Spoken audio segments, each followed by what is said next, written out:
페리툰. 안녕하세요. 오늘은 규리 언니가 할로윈 축제에 놀러갔다 겪은 이야기를 들려드릴게요. 작년에 언니는 언니 친구랑 이태원에 할로윈 축제를 보러 갔어요. 언니들이 탄 차가 이태원에 도착하자마자 우와! 온 사방에 귀신 복장하는 사람들이 득실득실했죠. 와, 장난 아니다. 규리야, 얼른 가자. 두 사람은 재밌게 축제를 구경했답니다. 그때 저기요, 할로윈 분장을 한 남자 2명이 나타났어요. 혹시 두 분만 오셨나요? 네, 그런데요. 괜찮으면 우리랑 같이 놀래요? 아니에요. 오늘은 친구랑 있을 거라. 에이, 그러지 말고 같이 가요. 맞아요. 오늘 같은 날 친하게 놀자고요. 괜찮다고요. 자꾸 추근덕거리는 남자들 때문에 곤란해하던 그때 아, 진짜 비싸게 구네. 튕기지 말고 같이 가자니까. 그 남자가 언니를 함부로 터치하는 거예요. 야, 이게 뭐하는 짓이야? 니들 경찰 부를 거야. 에이씨. 규리 언니가 신고하려는 사이 남자들은 도망가 버렸답니다. 규리야, 우리 여기 말고 다른 데 가자. 응? 언니는 엄청 화가 났지만 꼭 참았죠. 근데 이번엔 Hey, Asian girl. Do you wanna join? No thanks. What? Ugly Asian. 옐로우 몽키. 외국인들이 갑자기 언니에게 인종차별적인 발언을 퍼부었어요. No, go back your country. I can hear you. 외국인들은 언니가 소리 지르자 깔깔대며 웃기 시작했답니다. 뭐 저런 것들이 다 있어? 이, 규리야, 나 집에 갈 거야. 규리야 같이 가. 성추행에 인종차별까지 당한 언니는 너무 화가 나서 집으로 돌아가려는데 뭐야? 누군가가 그새 언니의 차에 잔뜩 낙서를 그려놓은 거예요. 아직 할부가 2년이나 남은 내 알렉산더가! 규리 언니는 블랙박스를 뒤져 차에 낙서한 범인을 찾으려고 했지만 범인이 분장을 하고 있어서 누구인지 결국 알 수 없었대요. 으아! 그 후로 언니는 다시는 할로윈 축제에 가지 않았다고 합니다. 정말 무개념인 사람들이 많네요. 이번 할로윈은 코로나를 예방하는 차원에서 다들 집에서 보냅시다. 오늘은 오싹한 얘기를 들려드릴게요. 안녕하세요. 20살 여대생인데요. 막 성인이 되었을 때 무서운 일을 겪었습니다. 성인이 된 기념으로 친구가 가게를 빌려 파티를 연다고 해서 파티를 가던 길이었죠. 어? 헉, 내 이상형이네? 응? 헉, 뭐지? 나 보면서 웃은 건가? 파티 가는 길에 이상형과 눈도 마주치고 기분이 좋았죠. 룰루, 안나영. 지민찡! 나 아까 오면서 내 이상형 봤다? 대박, 번호 땄어? 힝, 못했어. 바보냐? 아무튼 친구랑 같이 신나게 노는데. 아, 지민아, 나 화장실 좀. 그래. 저기 네? 당신은? 여기 계실 줄은 몰랐네요. 그러게요. 혹시 안나의 지인인가요? 네, 동아리 선배예요. 정은호라고 합니다. 아싸, 이게 웬 횡재냐? 이렇게 아는 사이가 된 김에 건배할까요? 좋죠? 짠! 생각지도 못한 인연에 너무 설렜고 은호 오빠랑 시간 가는 줄 모르고 계속 수다를 떨었죠. 은호 오빠, 혹시 여자친구 있으세요? 응? 아니, 하지만 지민이같이 예쁜 여자친구가 있으면 좋겠는걸? 아, 오빠. 나 잠깐 통화 좀 하고 올게. 아, 네. 어떡해. 저거 완전 고백 아니야? 야, 뭐하냐? 안나야, 나 아까 길에서 본 이상형이랑 여기서 만났다? 근데 그 오빠가 지민아, 왜 그래? 지민아! 전 갑자기 뭐야? 쓰러지고 쓰러진 말았죠. 급하게 병원으로 실려갔고 온몸이 제대로 안 움직이고 제 입은 돌아가 버렸어요. 선생님, 제 친구가 왜 저러는 거죠? 그게 환자분은 지금 마비 증상에 걸리셨습니다. 네? 환자분 몸에서 마비약 성분이 나왔어요. 당분간 움직이는 건 힘들 수도 있습니다. 마비약? 나 먹은 거라곤 아까 은호 오빠가 준 음료밖에 없는데? 설마 생각이 거기까지 미치자 소름 돋았습니다. 지민아. 이 사실을 친구에게 말하고 싶었지만 제 몸은 말을 듣지 않았고 이대로 영영 못 일어나면 어쩌나 했는데 안나야. 지민아, 지금 말한 거야? 다행히 4시간 만에 몸을 회복할 수 있었죠. 지민아, 이게 무슨 일이야? 안나야, 응. 나 아까 이상형 얘기했잖아. 넌 이런 상황에서 그 말이 나와? 그게 아니라 그 오빠가 나한테 음료를 줬는데 그거 먹고 이렇게 된 것 같아. 뭐?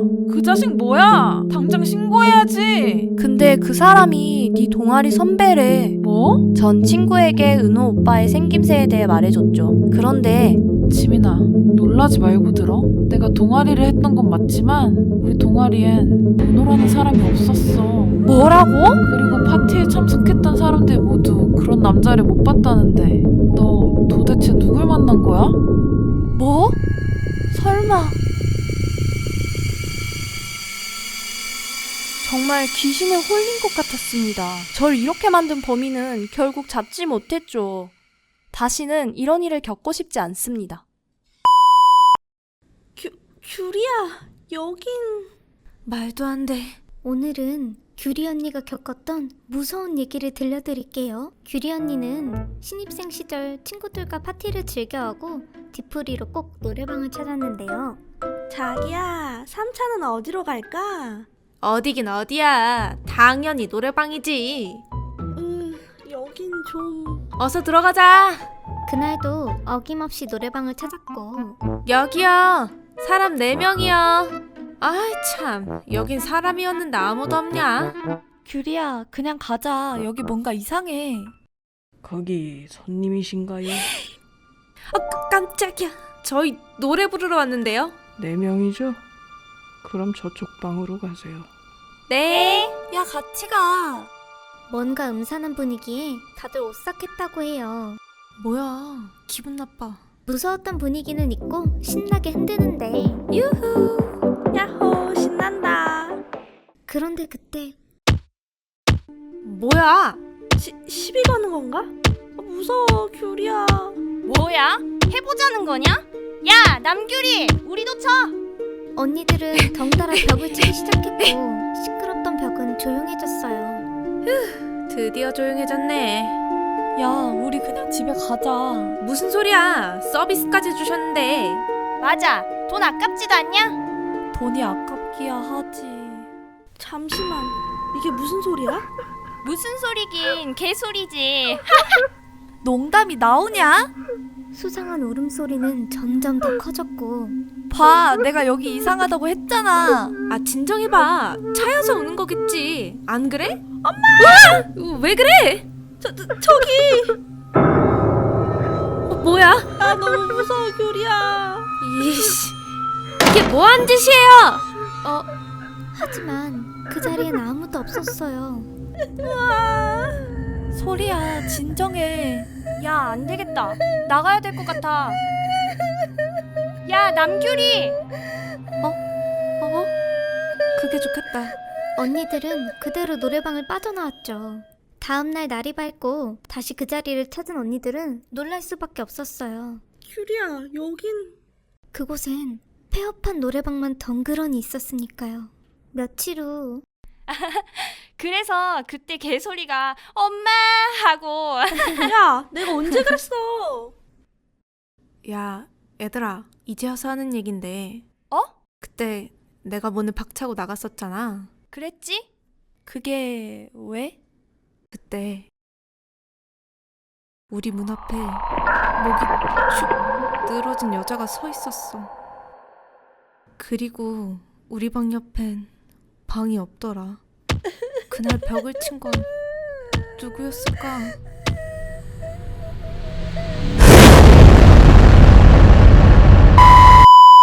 안녕하세요, 체리예요. 오늘은 장례식에서 귀신이 붙은 사연자 얘기를 들려드릴게요. 사연자분은 오랜 지인의 장례식장에 갔는데 조문을 마치고 나오는 길에 어떤 여자와 눈이 마주쳤대요. 뭐지? 조문을 끝내고 텅 빈 버스에서 졸고 있는데 아까 그 여자가 버스 앞쪽에 서서 자기를 보고 있었다는 거예요.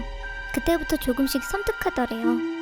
그 후에도 계속 그 여자가 뒤를 따라온다는 기분이 들자 바로 보이는 편의점으로 도망쳤다고 합니다.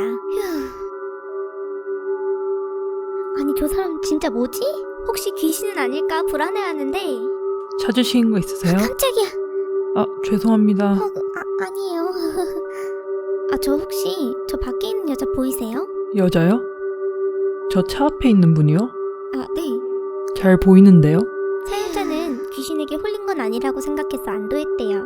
엄마, 나 장례식장 갔다가 지금 동네 편의점인데 좀 마중 나와주면 안 돼? 막 귀신 같은 여자가 쫓아와. 뭐? 그거 귀신 맞아요. 너 집에 와서 소금으로 목욕해야겠다. 꿈을 대지 말고 곧장 집에 와. 알았어? 바로 편의점 문 앞에 그 여자가 있는데 어떡해. 무서워서 못 나가겠어. 저기... 네? 통화 내용을 들은 알바생은 언니가 걱정됐는지 뒷문이 있다는 걸 알려줬습니다. 정말 감사합니다. 뭘요? 조심히 들어가세요. 어? 겨우 도망친 줄 알았던 사연자는 그렇게 한참을 달리다가 야, 너 뭐해? 얼른 오랬더니 엄마! 아니 저 골목에 골목? 아무것도 없는데? 사연자는 다음 주가 되어서야 자기를 도와줬던 알바생에게 고맙다는 이야기를 하러 편의점을 찾았는데 혹시 여기 저번 주에 야간 알바 하시던 분 안 계신가요? 아, 그분 지난주부터 갑자기 몸이 안 좋아져서 그만두셨대요. 네, 감사합니다. 사연자분은 그 뒤로 편의점에서 그 여자를 다시 마주칠까봐 다시는 돌아가지 않았대요. 그 귀신이 알바생한테 장난친 게 아니면 좋겠는데 말이에요. 안녕하세요. 제 사촌 오빠가 겪은 얘기라고 합니다. 사촌 오빠는 몇 주 동안 가구 위치가 묘하게 바뀌고 있다고 느꼈다 합니다. 뭐야? 혹시나 하고 문틀에 종이를 끼고 출근한 날엔 집에 돌아오면 종이가 떨어져 있었다고 합니다. 가구뿐만 아니라 음식도 조금씩 사라지고 있다는 느낌이 들자 스트레스가 심해진 오빠는 친구와 상담을 했습니다. 그렇게 의심스러우면 집에 카메라 설치해 놓으면 어때? 귀신일 일은 없을 거고 도둑이 드나드는 거면 찍힐 거 아니야. 아, 천재인데? 오빠는 그날 집에 돌아가자마자 캠코더를 설치했습니다. 휴일이 되자 찍어놨던 영상을 보는데 별거 없잖아. 응? 뭐야?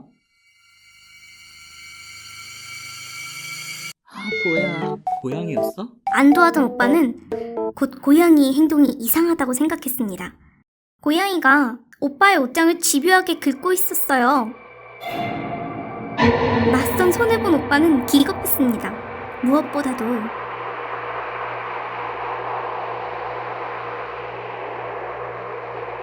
그날 집에 들어오고 나서 집 밖에 나간 적이 없었거든요. 봤어? 오늘은 제 친구 보라가 겪었던 무서운 일을 들려드릴게요. 보라가 학원에 가던 중이었어요. 횡단보도를 건너려고 신호가 바뀌길 기다리는데 완전 소름 돋게 생겼어. 귀신이 있으면 저렇게 생겼겠다. 마침 신호가 바뀌고 보라가 횡단보도를 건너다가 아까 그 여자랑 눈이 마주친 거예요. 그 여자가 보라 옆을 지나치면서 그걸 네가 어떻게 하는 건데?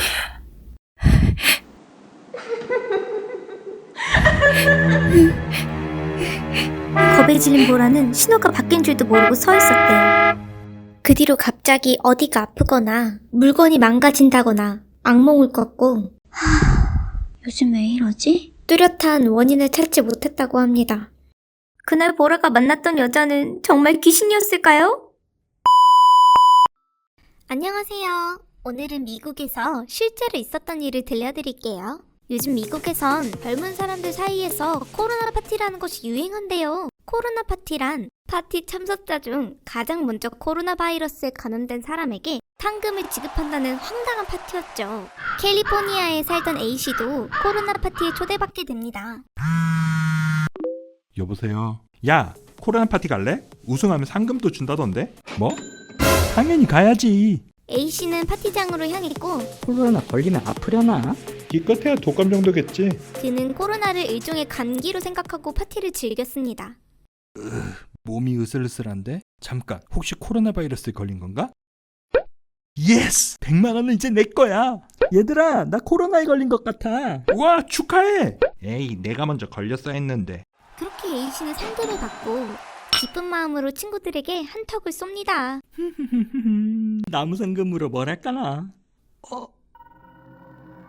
갑자기 왜 이렇게 어지럽지? 결국 A씨는 쓰러졌고 병원으로 이송되었지만 죽을 것 같아.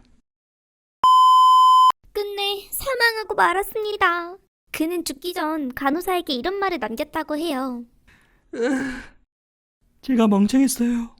코로나가 거짓말인 줄 알았는데 아니었어요. 결국 그는 어리석음으로 상금도 목숨도 모두 잃게 되었죠. 뿐만 아니라 파티에 참석했던 다른 사람들도 바이러스에 걸려 고통의 날을 보냈다고 하네요. 현재 미국의 코로나 확진자는 약 430만 명, 사망자는 15만 명에 육박한다고 합니다. 저는 대한민국에 살아서 정말 다행이에요. 저희 아파트에 살던 고등학생 언니한테 일어났던 일이라고 합니다. 늦은 시간에 집에 가려고 엘리베이터를 탔는데 휴, 피곤해. 누가 자기를 쫓아오는 기분이 들더래요. 뭐지? 무서워서 닫은 버튼을 연타하는데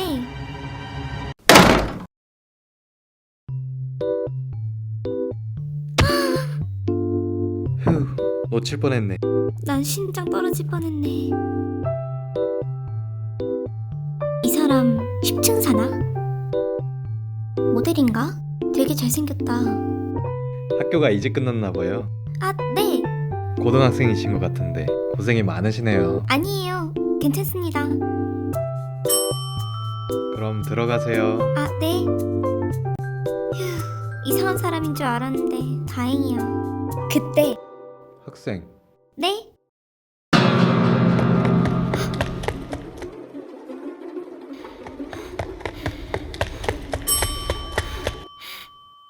오싹해. 믿거나 말거나.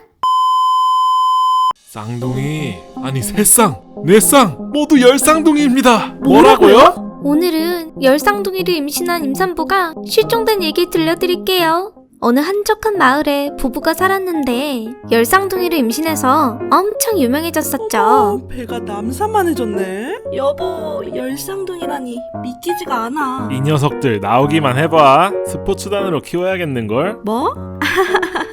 그렇게 부부는 새로운 탄생을 기대하며 잠에 들었는데 당신 자는 거지?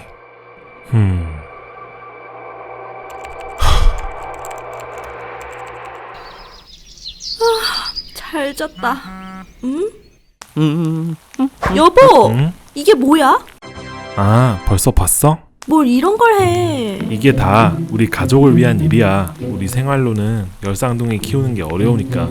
그렇게 두 부부는 후원을 신청했고 많은 사람들이 후원을 했죠. 그리고 얼마 뒤 열쌍둥이가 태어났어요. 그런데 축하드려요. 근데 애기들 사진은 없나요? 미디어 어디에도 열쌍둥이 사진은 없었고 뭔가 이상한데? 왜 사진이 한 군데도 없을까요? 사람들은 아기들 사진 올려달라 요구했죠. 사실은 저도 아직 아기들을 못 봤습니다. 뭐라고요? 무슨 일이에요? 충격적이게도 아내분은 아기와 함께 실종된 거였어요. 남편분은 실종 신고까지 한 상태였죠. 어떡해. 아기를 낳은 병원이 어디였는데요? 그게 아내가 아기를 낳기 직전에 사라져서 저도 모릅니다. 네? 그게 말이 돼요? 사람들은 수소문을 하기 시작했고 어느 병원에서도 열쌍둥이의 흔적을 찾을 수 없었습니다. 어떻게 이러지? 하늘로 솟은 거야? 땅으로 퍼진 거야? 혹시 열쌍둥이 임신 뻥인 거 아니야? 후원금 받으려고 거짓말한 것 같은데. 모두 의심하는 가운데 찾았어요. 여기 있을 줄은 꿈에도 몰랐네요. 어떤 사람이 아내가 있는 곳을 찾은 거예요. 하지만 산부인과가 아닌 정신병원이었고. 어머, 저 사람이에요? 그렇다니까요. 열쌍둥이 임신? 거짓말일 줄 알았어.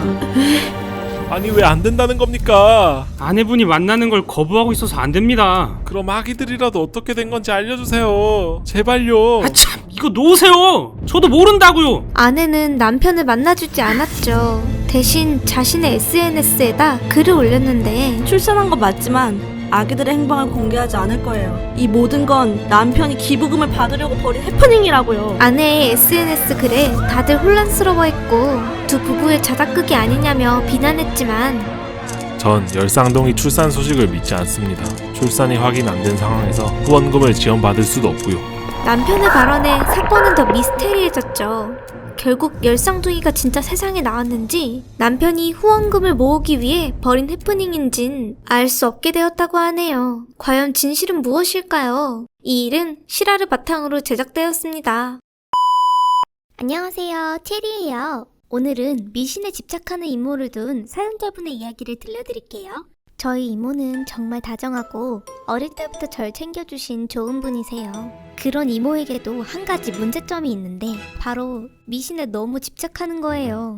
제가 고3 때는 소연아, 수능 준비 잘 돼가니? 잘 모르겠어요. 이모가 수능 잘 보는 법 알려줄까? 네? 그게 뭔데요? 이거 진짜 신통한 건데 밤 12시에 입에 굴비를 물고 공원에서 개다리 춤을 추면 성적이 오른대. 네? 하지만 저는 지푸라기라도 붙잡고 싶은 심정이었기에 공원에서 비린내 나는 굴비를 물고 개다리 춤을 추었고 정말 평소보다 수능 성적이 높게 나와 명문대에 진학할 수 있었죠. 그뿐만이 아니었습니다. 면접 보고 올게요. 소연아, 잠깐만. 아기보살님이 그러시는데 너 오늘 면접 보러 가면 안 돼. 악기가 붙어서 가는 길에 죽을 수도 있어. 네? 경쟁률 높은 대기업 사성전자 최종 면접이라고요. 소연아, 너 대기업 취업이 네 목숨보다 중요하니? 이모가 이렇게까지 말씀하시니 저도 겁이 나더라고요. 결국 저는 면접을 포기했습니다.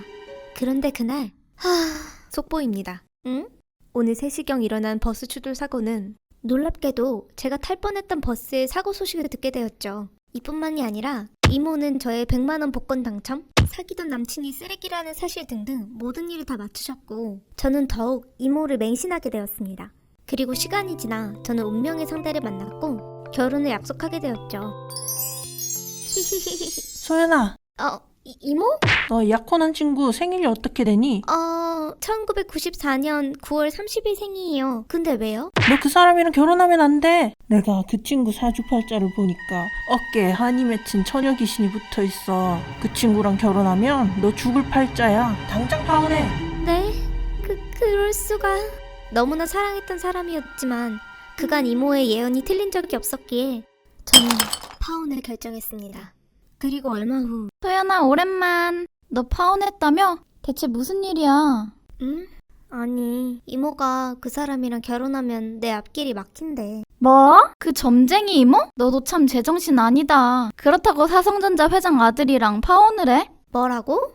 그게 무슨 소리야? 난 그런 얘기 들은 적 없는데. 약혼까지 했으면서 몰랐어? 알고 보니 제 약혼 상대는 사성전자 재벌 2세였고 좋은 성품에 능력도 뛰어나기로 평판이 자자한 사람이었단 겁니다. 이모 말만 믿었는데 어떻게 이럴 수 있어요? 아니, 얘가 왜 이래. 걔랑 결혼했으면 소연이 너 죽을 팔자였다니까? 내가 네 목숨 구해준 건데 고마워해야지. 정말 이모의 말을 들은 게 잘한 일이었을까요? 그 사람과 결혼했다면 저는 죽을 운명이었을까요? 오늘은 인도에서 평생을 저주받은 나무를 심는 데 바친 한 남자의 얘기를 들려드릴게요. 안녕하세요. 저는 20대 여성입니다. 제가 사는 곳은 시골의 작은 마을이었는데요. 어릴 때 산불이 나고 가뭄까지 나서 마을이 황폐해졌었죠. 모두가 마을 재건에 힘쓰는 가운데 일을 못해서 구박받던 칸이라는 사람이 있었어요. 칸, 너 씨앗을 잘못 뿌렸잖아. 죄송합니다. 어휴, 나이만 먹었지 저걸 어디다 써? 대체 할 줄 아는 게 뭐야? 칸은 마을에서 애물단지 취급을 받았지만 그는 마을 재건에 도움이 되기 위해 공부했고 여러 가지 일을 하며 노력했죠. 하지만 사람들은 그의 노력을 무시했어요. 하루는 촌장님이 물건을 사오라는 심부름을 시켰는데 칸은 왜 이리 늦나? 촌장님, 저 왔습니다. 그래, 어디 봅세. 반얀나무 씨앗도 사왔어요. 어머나! 맙소사! 아니 이건... 반얀나무를 심으면 주변이 불행해진다는 얘기가 있었죠. 이걸 사면 어떡해? 가뜩이나 황폐해진 마을을 망하게 하려고 작정했어? 그건 다 미신이에요. 이 나무를 심어야 한다고요. 어디서 헛소리야? 당장 갖다 버려! 하지만 칸은 오히려 그 씨앗을 더 사서 마을 사람 몰래 심었습니다.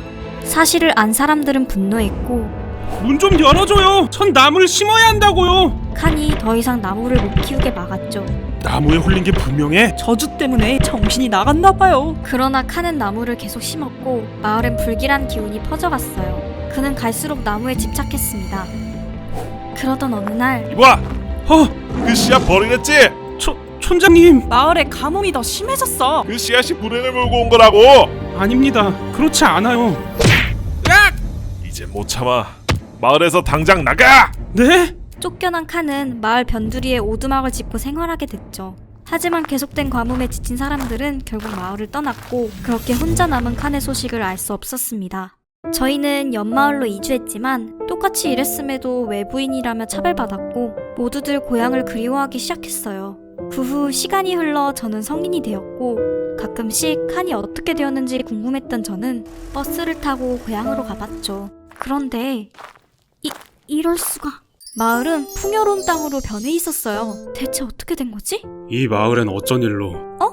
칸씨? 칸씨 맞아요? 저를 아십니까? 저는 칸에게 그동안의 일들을 물었죠. 이게 대체 어떻게 된 거예요? 그건 칸은 혼자 남아 마을에 계속 나무를 심었고 20년 동안 무려 2만 그루의 반얀나무를 키운 거예요. 그 나무는 불행을 몰고 온다 하지 않았나요? 그건 오해란다. 반얀나무는 뿌리가 깊어서 많은 물을 저장할 수 있거든. 반얀나무 덕분에 땅은 샘물이 났고 마을엔 다시 숲이 생겼단다. 대단해요, 칸. 저는 이 놀라운 사실을 여기저기 알렸고 소문을 들은 고향 사람들은 마을로 돌아와 봤죠. 이럴 수가. 세상에. 달라진 마을을 보고 모두 칸에게 진심으로 사과했어요. 칸, 정말 미안하네. 그동안 무시해서 죄송했어요. 괜찮습니다. 돌아와줘서 기뻐요. 칸. 과거의 오명을 벗은 칸은 이제 영웅이라 불린답니다. 따가운 시선을 이겨내고 자신의 할 일을 해낸 칸이 정말 멋져요. 희망을 놓지 않고 노력하면 결국 결실을 맺는답니다. 안녕하세요, 체리예요. 지난 여름에 있었던 일입니다. 성적 스트레스로 저는 일주일에도 몇 번씩 가위에 눌려서 힘들었어요.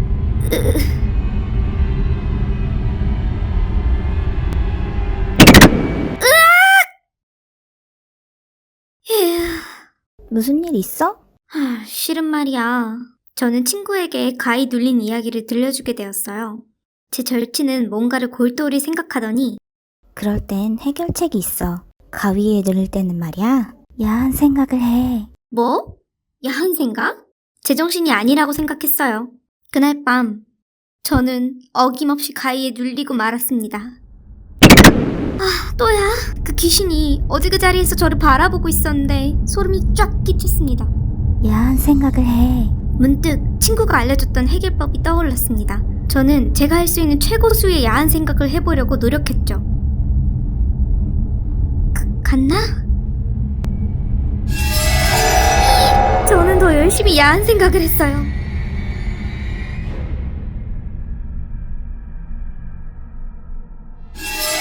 지우 이 자식아, 안 통하잖아. 어디서 그런 말도 안 되는 얘기 가져온 거야? 너무 무서워. 살려줘. 저리 가주세요. 제발 살려주세요. 필사적으로 말하려던 나머지 제 입은 조금씩 풀리고 있었습니다. 안 돼! 눈을 뜨자 놀랍게도 제 눈앞엔 저세상 미모의 귀신 오빠가 저를 내려다보고 있었습니다.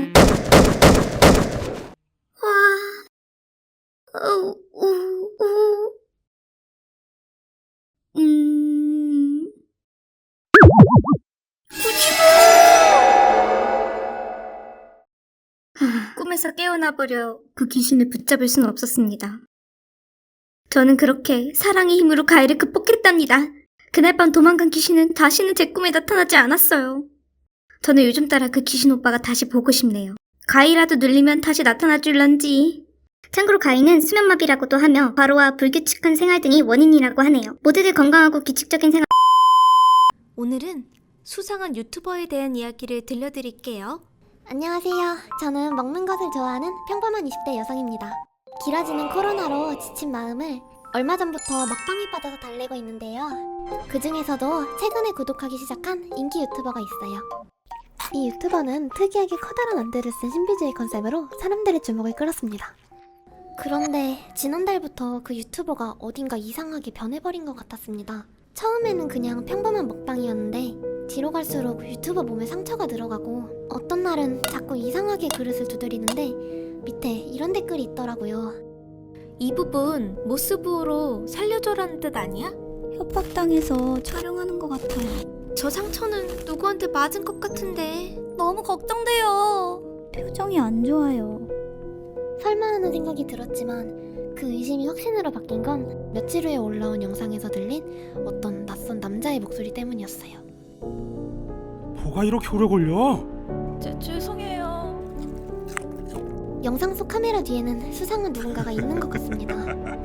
이쯤 되니 그 여자분이 걱정되기 시작했어요. 위험한 상황에 빠진 건 아닐까? 찜찜했던 마음을 뒤로하고 친구와 외출한 어느 날이었어요. 저 사람 너가 자주 보는 유튜버랑 되게 비슷하게 생겼다. 어디?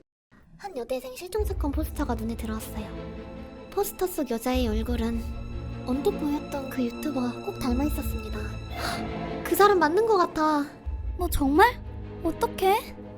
혹시 납치당한 여대생이 어딘가에 감금된 채로 영상을 만들고 있을지도 모른다는 무서운 생각이 들었어요. 전 영상에 댓글을 달기 시작했어요. 혹시 이 기사에 나오는 분 아니신가요? 얼마 지나지 않아 저의 댓글에 수많은 대댓글이 달리기 시작했죠. 그 댓글 이후 며칠 뒤 새로운 영상이 올라왔습니다. 어? 새 영상이 올라왔잖아. 이게 제 마지막 식사입니다. 그동안 고마웠어요. 저는 급한 마음에 경찰에 전화를 했습니다. 여보세요? 제가 본 유튜브 영상 속 어떤 여성분이 위험한 것 같아요. 그런데 죄송합니다. 죄송합니다. 주목을 끌어서 빨리 유명해지고 싶었어요. 아니 그래도 이런 장난을 치다니 나이 먹고 부끄럽지도 않아요? 그 커플은 실종자와 닮은 외모를 이용해서 주목을 끈 뒤 그 유명세를 이용해 구독자 수를 늘리고 돈을 벌기 위해 지어낸 거짓 사건을 만든 거예요. 결국 그 유튜브 커플은 많은 벌금을 물고 기껏 만든 채널도 삭제해야 했답니다. 실제 사건이 아니라서 다행이지만 많은 사람들을 불안과 공포에 떨게 한 벌을 꼭 받았으면 좋겠네요. 체리2는 크리에이터로서 정직하게 활동할 테니 많은 사랑 부탁드려요. 오늘은 시간을 되돌린 소녀의 얘기를 해드릴게요. 어느 추운 겨울날 재아라는 소녀가 있었는데 힘든 사정 때문에 14살에 지방 보육원에 들어가게 되었죠. 세상에, 어서 들어오렴. 여기가 이제부터 네가 지낼 곳이란다. 우와. 원장님은 재아가 그동안 학교를 못 다닌 걸 알고 걱정했지만 재아야, 너 정말 똑똑하구나. 예상과 달리 재아는 굉장히 머리가 좋았고 몇 년 만에 초중학교 과정의 검정고시를 가볍게 패스했습니다. 모두가 입을 모아 천재소녀라며 칭찬했죠. 그 후 재아는 유명 고등학교에 수석 입학을 했고 전교 회장까지 돼 탄탄대로의 인생을 걸었어요. 그러던 어느 날 원장님, 도서관 좀 다녀올게요. 그래? 그 후 돌연 재아는 사라졌습니다. 저희 애가 사라졌어요. 제발 찾아주세요. 찾고 있습니다. 하필 강도 사건이 일어난 직후에 사라져서. 네? 재아가 사라지기 얼마 전 주변에서 강도 사건이 있었던 거예요. 혹시 가출한 건 아닐까요? 그럴 리가 없어요. 재아는 여기서 잘 지냈다고요. 하지만 재아의 흔적은 어디에도 없었고 김재아 양 실종 사건은 가출로 결론 내리려 합니다. 가출이란 말에 사람들은 경찰을 비난했죠. 전 국민이 김재아 양을 찾아달라 국민청원을 올렸고 결국 경찰은 다시 재아를 찾게 되었어요. 도대체 어디 있는 거냐? 응? 여보세요? 김재아 양 사건 맡고 계시는 형사님이죠? 네, 그런데요. 수사를 당장 중단해 주셔야겠습니다. 네? 전 재아 아빠입니다. 그 애는 제가 보고 있으니 이제 거기로 갈 일 없습니다. 뭐라고요? 이보쇼! 재아는 고아여서 부모님이 없었기에 경찰은 의문의 전화를 위치 추적했고 마침내 재아가 있는 장소를 찾아냈죠. 응? 누구세요? 경찰입니다. 넌 김재야? 누구야? 당신 뭐야? 재아야 일로 와. 넌 이제 안전해. 네? 왜 남의 집에 무단 침입이야? 당장 안 나가? 이거 놔! 지방 경찰서 형사입니다. 김재아 양을 납치한 혐의로 서에 가주셔야겠습니다. 뭐요? 쟨 내 딸입니다. 김재아가 아니라 이허영이라고요. 예? 아빠! 이게 무슨... 사실 김재아의 진짜 이름은 이허영이었던 거예요. 고아가 아니라 평범한 가정의 딸이었고 심지어 나이도 18살이 아니라 22살이었죠. 아니 이게 어떻게 된 겁니까? 그게 사실 허영이는 의사가 꿈이었는데 의대를 갈 성적이 안 나와서 성적표를 조작해 부모님을 속였고 친구한테 아빠가 의사고 남친은 재벌이라 거짓말하며 허세를 부렸죠. 하지만 거짓말은 결국 들통났고 야! 의사 아빠랑 재벌 남친 다 구라라며? 이허영! 부모한테 거짓말을 쳐? 허영이는 후폭풍을 감당하지 못했죠. 이번 생은 망했어. 다시 태어나면 좋을 텐데. 그래, 리셋하는 거야. 위기에 몰린 허영은 인생을 리셋하기로 결심했습니다. 당시엔 18살이라 아직 지문 등록을 하기 전이었고 자신을 아무도 모르는 지방으로 가 고아인 척하며 보육원에 들어갔죠. 인생 2회차 재아로서의 삶은 완벽했지만 허영은 자신이 진짜 천재가 아니어서 여전히 의대 갈 성적이 안 나왔고 가상의 인물인 재아가 지문 등록을 하기 전에 다시 이허영으로 돌아갔다고 합니다. 이 일로 경찰은 학교와 보육원에 사기를 친 허영량을 사기 공갈죄로 구속하려 했지만 금전적 피해를 끼친 데 없어하지 못했죠. 하지만 허영은 사회적으로 큰 질타를 받았고 그 후 심각한 허언증과 리스크 증후군으로 정신과 상담을 받는다 하네요. 인생은 게임이 아니죠. 남을 속이면서 사느니 떳떳한 사람이 되자고요. 오늘은 뱃속에서 이상한 게 발견된 수찬이 얘기를 들려드릴게요. 수찬이는 평소에 음악 듣는 걸 좋아했는데 음악을 들으면서 자는 게 일상이었죠. 그러던 어느 날 수찬아, 네 동생이야. 수찬이한테 동생이 생긴 거예요. 귀여워. 배수찬, 엄마 힘드니까 동생 잘 봐줘. 네, 맡겨주세요. 바쁜 아빠와 출산 후유증으로 잘 움직이지 못하는 엄마를 대신해 수찬이는 동생을 열심히 돌봤죠. 하지만 제발 자라 동생이요. 벌써 한 달째야. 자나깨나 동생을 봐야 해서 음악을 못 듣는 게 슬펐대요. 그만 울어. 응? 그런데 그때 수찬아, 할머니 왔다. 할머니! 할머니! 아유, 우리 수찬이 동생 보느라 힘들었지? 네. 할머니가 봐줄 테니까 가서 쉬어. 으아, 너무 좋다. 이게 얼마만의 음악이야. 수찬이는 그날 밤 할머니 너무 덕분에 좋다. 꿀잠을 잤죠. 그리고 다음날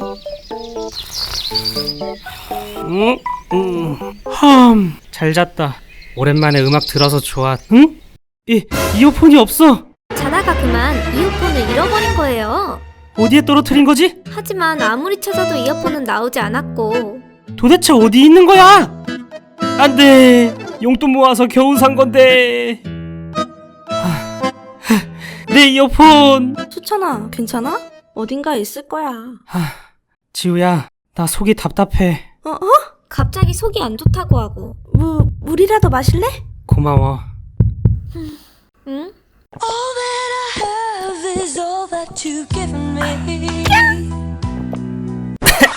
수찬아, 괜찮아? 물이 안 넘어가. 배가 아파서 물도 못 마시고 제대로 먹지도 못했죠. 꼭 뭐가 걸린 것 같아. 뭐?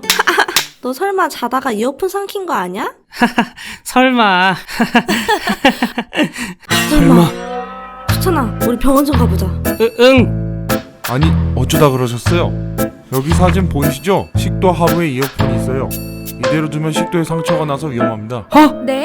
자다가 진짜 이어폰을 먹은 거였어요. 수찬이는 급히 수술을 했고 다행히 수술은 잘 마무리되었다고 합니다. 휴, 수술은 잘 끝났습니다. 그런데 5cm나 되는 걸 삼키곤 안 아팠어요? 네, 전혀 몰랐어요. 으이구.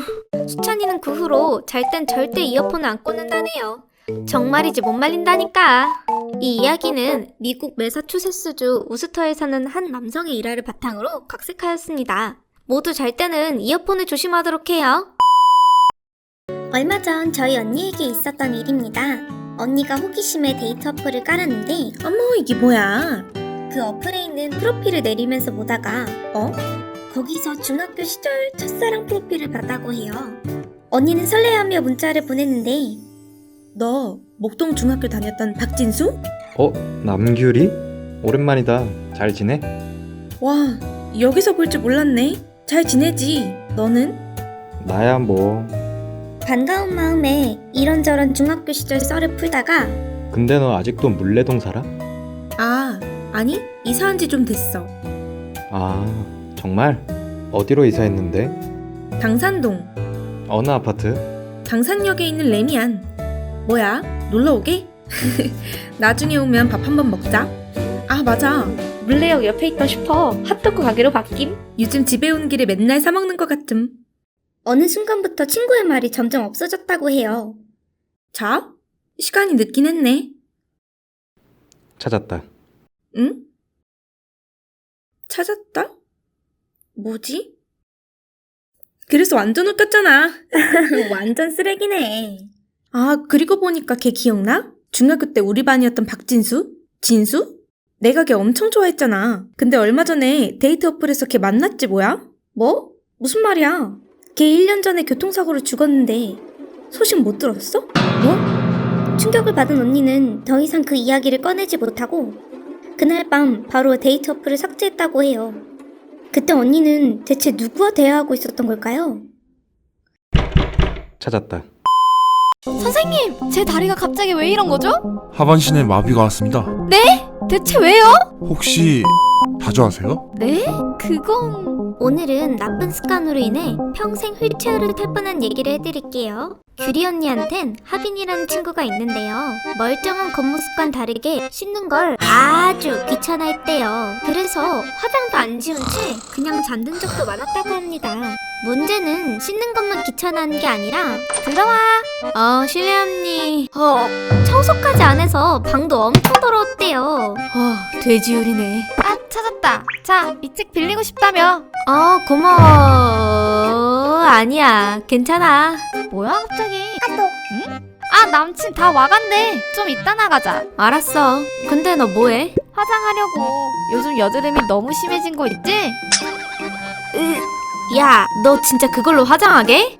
왜? 너 그거 언제 빨았어? 응? 사고 나서 한 번도 안 빨았는데? 뭐? 심하다. 버리던가 해. 괜찮아, 안 죽어. 친구는 결국 언니 말을 무시한 채 화장을 했고 남자친구랑 정신없이 놀다가 또 씻지도 않고 잠들어 버렸죠. 그런데 일어나 보니 얼굴이 여드름 투성이가 된 거예요. 이게 뭐야? 심지어는 그 뒤로 등도 점점 아프기 시작하더니 엄청난 통증까지 생겼다고 해요. 언제까지 이래야 하는 거야? 아, 목말라. 갑자기 일어설 수가 없는 거예요. 뭐야? 다리에 힘이... 누가 좀 살려줘요. 어머, 하빈아! 친구는 가족의 도움을 받고 급히 병원으로 갔다고 합니다. 왜 이제야 오셨어요? 하반신 마비입니다. 척추가 손상된 것 같아요. 네? 대체 왜요? 검사 결과 페티실린 내성 황색 포도알균 감염으로 나왔습니다. 포도상구균이 피부 속이나 상처 등을 침투했을 때 생기는 감염증이에요. 여성분들은 오염된 화장 도구 때문에 감염될 수 있습니다만. 화장이요? 설마! 그때 예전에 사용했던 브러쉬가 떠올랐고 그렇게 척추 손상으로 평생 휠체어를 타게 생겼죠. 말도 안 돼. 친구는 정말 세상이 무너진 것 같았다고 합니다. 그런데 하빈아! 현주야! 걱정하지 마. 분명 다시 걸을 수 있을 거야. 현주야, 나 다시 걸을 거야. 언니는 포기하지 않고 다시 걸을 수 있도록 노력했대요. 그렇게 수술도 견디고 꾸준히 재활 치료를 한 덕에 하빈아! 방금 일어선 거야? 응! 결국 다시 걸을 수 있게 되었다고 합니다. 친구는 만약 그때 균이 뇌로 갔다면 자기는 죽었을지도 모른다며 이제는 깨끗하게 생활한다고 해요. 여러분도 화장품을 쓸 땐 꼭 관리를 잘하길 바래요. 이 얘기는 호주의 퀸즐랜드 주 워릭에서 있었던 조길 크러스트라는 한 여성의 이야기를 바탕으로 각색했습니다. 지금은 재활 치료 덕에 다시 서서 걸을 수 있다고 하네요. 정말 다행이에요. 선생님, 우리 애가 왜 이러는 겁니까? 아드님은 희귀병에 걸리셨습니다. 네? 오늘은 헌혈하러 갔다가 희귀병에 걸린 사연을 들려드릴게요. 전 평범한 고등학교 남학생인데요. 평소 게임하는 걸 좋아해서 게임 충전도 많이 했는데 다 쓸어버려! 너도 쓸어버려 줄까, 아들? 넌 용돈 압수야. 3일 뒤면 길드전인데 캐시템을 사야 했던 저는 어떻게 할지 궁리를 하고 있었습니다. 그러던 중 속보입니다. 병원에서 수혈할 수 있는 피가 모자라 환자들이 수술을 받지 못하고 있다 합니다. 저 사람들 어떡해. 그거다. 저는 얼핏 헌혈을 하면 상품을 준다는 걸 떠올렸고 친구들한테 얘기해서 같이 갔죠. 오, 김봉수 머리 굴렸는데. 남도 돕고 캐시도 충전하고 역시 난 천재야. 김봉수님. 네. 여기 누워있어. 네. 처음 하는 헌혈에 좀 긴장이 되었는데 그렇다니까. 남자애들 우글우글했어. 무슨 상 받으려나 보지. 간만에 좀 쉬나 했더니 아유, 나 피 뽑아야 해. 끊어. 뭐야, 아주 대놓고 뭐라 하네. 학생, 주사 놓을 거니까 움직이지 마. 네. 다 됐으니까 끝날 때까지 가만히 기다려. 네. 좀 불친절하네. 아휴, 폰이나 해야지. 그렇게 헌혈을 하던 중 왜 이러지? 헌혈은 원래 이런 건가? 주사 넣은 곳이 점점 아프더라고요. 아! 못 참겠어. 저기요. 네? 이것 좀 빼주세요. 너무 아파요. 엄살이 너무 심하네. 남자애가 돼서 그것도 못 참니? 제발 빼주세요. 참나. 기다려봐. 힉. 뭐야? 이게 왜? 무슨 일이에요? 아, 선배님, 그게... 주사를 여기 꽂으면 어떡해? 당장 구급차 불러. 결국 저는 응급실로 실려갔고. 선생님, 우리 애가 왜 이러죠? 헌혈하려면 정맥에 주사를 넣어야 하는데 동맥에 넣어서 혈전이 발생했어요. 당장 수술하셔야 합니다. 네? 봉수야. 저는 결국 수술을 받았습니다. 봉수야. 아빠. 왜 그러니? 수술은 끝났지만 설상가상으로 혈전 후유증이 생겨 팔이나 손가락이 찌르듯 아픈 CRPS 증후군에 걸리고 말았죠.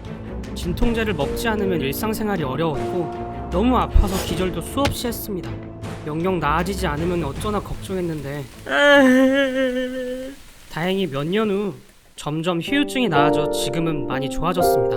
퇴원 축하한다, 아들. 저한테 주사를 놨던 간호사가 많이 미웠는데 일자리도 잘리고 자격정지를 먹었다고 하니 다행이었어요. 앞으로 저 같은 피해자가 나오지 않았으면 좋겠습니다. 이 이야기는 캐나다에서 있던 한 여성의 실화를 바탕으로 각색하였습니다. 봉수군의 말대로 이런 안타까운 일이 앞으로 없었으면 좋겠어요. 선생님! 빨리요! 거의 다 됐습니다. 아니 이럴 수가! 오늘은 시골에 다녔던 친구가 끔찍한 일을 겪은 얘기를 들려드릴게요. 요즘 마리한테 자꾸 이상한 일이 생기는데 그건 바로 응? 아 진짜 이러기야? 코피가 시도 때도 없이 흐르는 거예요. 엄마 나 또 코피나. 어머 또? 휴지 어딨니? 마리의 코피는 점점 더 심해졌습니다. 와 잘생겼다. 그러게 코피 터지겠네. 응? 마리야 너 진짜 코피나. 뭐? 너 괜찮아? 괜찮아. 저번에도 코피 흘리지 않았어? 왜 이렇게 자주 흘려? 모르겠어. 잠도 잘 자는데 시골 갔다 오고 나서부터 이러네. 시골? 마리 말로는 얼마 전에 시골에 계신 할머니를 보러 간 적이 있는데 우리 강아지 어여와. 할머니! 아유 얘가 어디로 가? 이게 더 빨라. 게다가 논바닥에 처박힐 정도로 팍 넘어져 버렸대요. 에그머니! 이게 뭐야? 코피잖아! 그런데 이상하게 그 이후로 코피가 자꾸 쏟아지는 거예요. 어쩔 땐 참을 수 없을 만큼 간지럽거나 일상이 어려울 만큼 어지러웠고 마리아 보건실 가봐야 하는 거 아냐? 길가에서 자주 오해를 받기도 했습니다. 하필 지금 코피가. 어머 학생 힘들지. 이거 먹고 힘내. 아니 저는 괜찮아요. 그래도 딱히 통증이 있었던 건 아니라서 대수롭지 않게 생각하고 금방 낫겠지 싶었대요. 그런데 응? 에이씨 또야? 이제 잘 건데. 그날 밤 또 코피가 나는 거예요. 왜 이렇게 피가 시커매? 응? 방금 뭐야? 마리는 그것을 보자마자 황급히 병원으로 갔다 합니다. 코 안에 뭐가 있다고요? 한번 볼게요. 빨리요! 이건 김간호사! 다 됐어요. 조금만 더. 코 속 안에서 나온 건 바로 거머리였어요. 세상에. 의사 선생님 이게 대체... 전에 논에서 넘어진 적이 있다고 하셨죠? 아마 그때 논에 있던 거머리가 코 속으로 들어간 게 아닐까 싶습니다. 네? 아무튼 잘 빼내서 다행이에요. 이놈 보세요. 안에서 어찌나 빨아먹었던지 엄청 통통하네요. 보여주지 마세요! 마리는 이제 코피도 멈추고 잘 지내고 있습니다. 하지만 그 뒤로 논두렁만 보면 소름이 돋는데요. 너무 끔찍한 일이죠? 이 얘기는 중국 남부에서 있었던 한 남성의 일화를 바탕으로 각색했습니다. 드물게 일어나는 일이지만 혹시 모르니 우리 모두 거머리는 조심하도록 해요. 안녕하세요. 오늘은 더러운 남자친구 때문에 고민인 사연을 들려드릴게요. 저는 대학교에서 만난 선우와 2달째 사귀고 있습니다. 선우는 다정하고 유머러스한 남자친구였지만 치명적인 단점이 있었는데 바로 엄청나게 더럽다는 거예요. 길 가다가 아무데나 침을 뱉고 화장실에 다녀와선 손도 절대 안 씻었죠. 다른 남자애들도 그러니까 거기까진 참았어요. 그런데 너 온다고 어제 밤새 정리했어. 들어와. 고생했네. 실례합니. 온종일 정리했다는 선우의 방은 완전 쓰레기장이었죠. 아니 이게 뭐야! 당장 청소도 가자! 저는 그렇게 혼자서 몇 시간 동안이나 선우의 방을 청소했답니다. 선우의 기행은 거기서 끝나지 않았고 선우야. 민주야.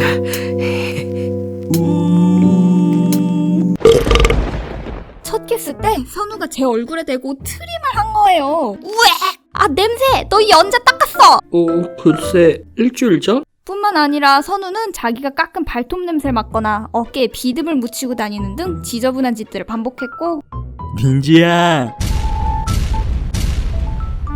아 진짜 더러워 죽겠다고! 좀 씻어! 이렇게 살아도 병 안 걸려. 제가 더럽다고 몇 번이나 짜증을 내도 항상 듣는 둥 마는 둥 했어요. 그러던 어느 날 선우와 밥을 먹고 있었는데 아 맛있다. 어떻게 먹는 것도 더럽냐. 아! 왜 그래? 배가... 민주야. 갑작스레 복통을 느낀 저는 병원으로 실려갔고 급성 장염입니다. 선우가 화장실을 갔다 안 씻고 나온 손으로 빵을 먹여주는 바람에 병균이 옮아서 장염에 걸렸다는 이야기를 듣게 되었습니다. 야, 너 때문에 이게 뭐야? 미안, 많이 아프지? 자, 약 먹으라고 물 가져왔어. 너 이번에 손 씻었어? 응? 아니. 자기 때문에 제가 쓰러졌는데도 여전히 더러운 선우 때문에 저는 결국 폭발했고 이런 당장 헤어져! 민주야! 그날 바로 선우와 헤어지게 되었답니다. 그러게 적당히 지저분해야죠. 남에게 피해줄 수 있는 생활 습관은 고치려고 노력합시다. 안녕하세요. 오늘은 최악의 남친 때문에 상처받은 사연을 들려드릴게요. 저는 20대 대학생입니다. 저에게는 100일이 된 남친이 있는데요. 둘 다 맛있는 걸 좋아해서 데이트할 때 맛집을 자주 다녔습니다. 그런데 남친은 살이 안 찌는 체질이어서 같이 먹어도 저만 살이 찌는 거예요. 그때가 제 인생 최대의 몸무게였습니다. 혁진아, 나 요즘 살이 너무 찐 것 같아. 나 안 예쁘지? 무슨 소리야? 모르겠는데? 난 네가 어떤 모습이어도 좋아. 자기야. 근데 네가 살 때문에 스트레스 받는 건 싫어. 자기 헬스 다녀보는 건 어때?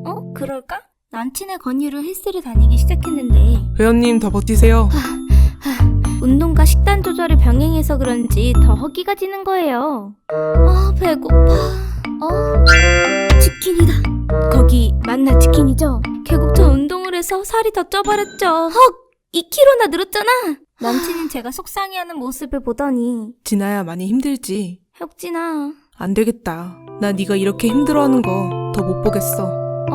앞으로 자기 건강을 위한 도시락을 싸올 테니까 무리하지 마. 혁진아. 남친 덕분에 초조하던 마음도 줄어들었고 이후로 운동 강도도 좀 줄였습니다. 그런데 진아야, 밥 먹어. 네. 잘 먹었습니다. 진아야, 왜 이렇게 못 먹어? 그게 이상하게 얼마 전부터 속도 안 좋고 입맛이 뚝 떨어졌습니다. 게다가 갑자기 현기증이 와서 쓰러진 적도 있었어요. 병원에선 특별히 이상이 없다고 하고 구체적인 원인을 찾지 못했죠. 며칠 후 평소처럼 남친이 싸온 점심 도시락을 먹는데 진아야, 요새 몸이 안 좋은 것 같아서 오늘은 특별히 고기 싸웠어. 정말 고마워. 응? 입에서 뭔가 씹히는 거예요. 뱉어서 보니 알약을 부숴놓은 알갱이 같았습니다. 혁진아, 뭔가 약 같은 게 씹혔는데 이거 뭐야? 그건 말이야. 영양제야. 네가 요즘 지쳐 보이길래 넣었어. 남친은 그렇게 말했지만 좀 이상했어요. 수상함을 느낀 전 남친 몰래 그 알갱이를 챙겨서 성분 의뢰를 맡겼는데 세상에, 그 약은 식욕 억제제였던 거예요. 심지어 식욕 억제제는 과다하게 복용하면 혼수 상태에 빠지거나 심하면 사망에 이르기까지 했습니다. 야, 너 뭐야? 그동안 도시락에 식욕 억제제 탔어? 진아야. 어떻게 내 동의도 없이 나한테 그럴 수 있어? 아니, 난 네가 살 빼고 싶어 하니까 도운 것 뿐이야. 도와줘? 됐어, 너랑은 끝이야! 저는 남친과 헤어졌고 남친이 저에게 저지른 일을 학교 대나무 숲에 다 폭로했습니다. 그 후 학교에선 남친을 볼 수 없었죠. 또 남친 때문에 약해진 몸을 회복하기 위해 전 계속 헬스를 다녔고 다이어트도 성공하고 코치님과 썸 타면서 행복하게 잘 살고 있답니다. 몸보신을 해볼까요? 오늘은 뱀술을 마시려다 죽을 뻔했던 얘기 들려드릴게요. 안녕하세요. 저는 가족과 살고 있는 주부입니다. 예전부터 몸이 나빠서 관절염 등 만성 질환에 시달리고 있는데요. 남편은 그런 절 위해 용하다는 병원에 데려갔거나 너무 따가워요. 막힌 혀를 뚫어주는 겁니다. 여보, 조금만 참아. 귀한 약재들을 구해다 줬지만 못 먹겠어. 냄새가. 그래도 먹어봐. 하나같이 별 효과가 없었어요. 몸은 좀 어때? 나아진 것 같아? 잘 모르겠어. 미안해 여보. 갖가지 수단에도 병이 낫지 않자 저는 점점 무기력해졌습니다. 평생 이러면 어떡하지? 엄마. 그런 소리 마. 두고 봐. 내가 꼭 낫게 해줄게. 여보. 하지만 남편은 포기하지 않았고 그러던 어느 날 형수님은 아직도 안 좋으세요? 좋다는 건 다 먹여봤는데 도통 나아지지가 않네. 아이고. 아, 잠시만요. 응? 으쌰. 자, 가져가세요. 설마 그거 뱀술이야? 고향에서 보내줬어요. 담근 지 1년 됐으니까 딱이네요. 그래도 좀 위험하지 않아? 에이, 저희 할아버지도 이거 마시고 아주 그냥 날라다니세요. 분명 형수님도 나을걸요? 오! 나왔어! 응? 당신 그거 뭐야? 이것 봐! 뱀이잖아! 지인의 말을 들은 남편이 정말 뱀술을 가져온 겁니다. 그건 또 뭐야 여보? 굉장하지? 뱀술이야. 심지어 얜 독살해. 뭐? 당신 제정신이야? 엄청 귀한 약이야. 어서 마셔봐. 여보 아무래도 도저히 못 먹겠어. 그러지 말고. 자, 빨리 컵 가져와서. 으아! 뭐야? 왜 아직 살아있지? 좀비뱀이다!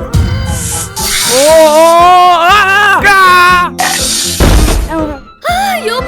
아빠! 결국 남편은 병원으로 실려갔습니다. 선생님, 남편은 괜찮나요? 다행히 제 시간에 혈청을 투여해서 살았습니다. 상처도 잘 치료했으니 괜찮을 거예요. 감사합니다. 왜 아직까지 뱀이 살아있던 거죠? 간혹 뱀술을 먹다 뱀한테 물린 분들이 계시더라고요. 뱀은 산소 부족 시 동면 상태에 들어가서 소량의 공기만으로도 살아남을 수 있어요. 술병에 뚜껑이 있어도 안이 완전 진공 상태일 순 없으니 뱀이 살아있던 거죠. 세상에. 아까운 뱀술! 환자분, 큰일 날 소리 마세요. 뱀술이 좋다는 건 다 미신이라고요. 안에 기생충이 있을 수도 있고 독성분이 남은 채로 잘못 마시면 위독해질 수도 있습니다. 네, 죄송합니다. 정말 다신 이런 짓 하지 마. 내가 얼마나 놀랐는데. 미안해. 당신 병이 나았으면 해서. 그 후 뱀은 119에 신고해서 출동한 대원이 포획해갔습니다. 나중에 이 사건을 알게 된 지인은 그런 일이 있었어요? 어우, 미안해요. 대신 내가 다른 약을 안전한 걸로 뱀술 빼고. 네. 사과하더니 지금은 본인도 뱀술을 끊었다고 해요. 그 뒤 저와 남편은 이제 더 이상 요상한 약에 의지하지 않고 건강해지기 위해 노력하고 있답니다. 이 일은 중국에서 실제로 있었던 일이라고 해요. 이상한 약품보단 규칙적인 운동과 식습관이 훨씬 도움된답니다. 안녕하세요, 체리예요. 제 친구 보라가 겪은 무서운 이야기입니다. 친구 꿈에 어떤 할머니가 나왔는데 그 할머니가 자기를 부르더래요. 친구가 그쪽으로 가보니까 항상 거하게 차려져 있고 그 할머니가 친구를 먹여줬대요. 냠. 맛있어. 너무 맛있어서 그 자리에서 뚝딱 먹었는데 그 뒤로도 꿈에 그 할머니가 몇 번 더 나와서 밥상을 차려줬다 합니다. 그러다 어느 날 거실에서 친할머니랑 같이 과일을 먹고 있는데 우리 손녀 딸기도 먹고 사과도 먹어. 네. 할머니, 나 얼마 전에 모르는 할머니 나오는 꿈 꿨다? 응? 문득 그 꿈이 생각나서 할머니한테 말씀드렸더니 그거 너 저승으로 데려가는 거요. 혹시 배 타고 강을 건너거든 물에 있는 막대기를 꼭 뽑아야 혀. 네. 친할머니 말에 친구가 잔뜩 겁을 먹었는데 또 그 꿈을 꾼 거예요. 어디 갈 데가 있어? 따라와. 네? 싫어요. 이거 놓으세요. 따라와! 할머니는 제 친구를 끌고는 억지로 배에 태웠습니다. 안 돼. 혹시 배 타고 강을 건너거든 물에 있는 막대기를 꼭 뽑아야 혀.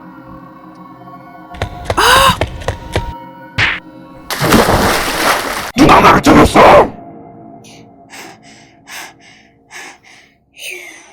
그렇게 무사히 깨어났습니다. 후에 친할머니께서 치매에 걸리셨고 한 번씩 미친 사람처럼 외쳤대요. 제가 안 가르쳐줬어요. 잘못했어요. 할머니, 만약 막대기를 뽑지 않았다면 제 친구는 어떻게 됐을까요? 그리고 친구네 할머니는 귀신한테 씌인 걸까요?